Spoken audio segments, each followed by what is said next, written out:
नमस्कार सांग मैंने मु शुभ आपण मन स्वागत करुच्ची मोर यूट्यूब चैनल को। चलतु आज आम कखारु फूलर पिठौ करवा।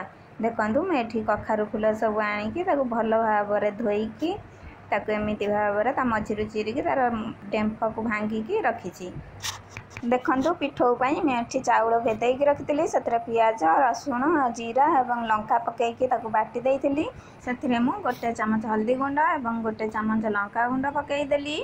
स्वाद अनुसार गोटे छोट चामच लुण पकईदेली। लुण पकईकी भल भाव गोलैकिनी रखीदेली। चलतु एबे आमे पिठौ बनैबा। देखु मुझे गैस रे गोटे तावा बसईदेली। तावा आमर भल भाव गरम हो गला। से 2 ରୁ 3 चामच तेल देदेली। तेल देकी तेल भल भाव गरम हो गला। देखु मुझे आणारे से कखारु फूल सब बुड़ेकी सब तावारे भल भाव साइज करके देदे। देकी मुझे 2 ରୁ 3 मिनिट पर्यंत गोटे पट सीझी छाड़देली। देखु एबे आम 2 ରୁ 3 मिनिट हो गला। मु मीडियम रे गैस रखी। एबे मु आर पट को उल्टईदेली।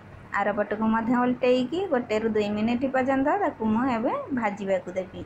देखु आमर केते सुंदर भाव कखारु फूल पिठौ बनीगला। आपण मैंने यहीपरी भाव बनातु। केमिति लागिला मते कमेंट माध्यम निश्चिंत जनातु। मोर वीडियो भल लगिले मोर चैनल को लाइक शेयर सब्सक्राइब कर दियंतु। रहुछि धन्यवाद।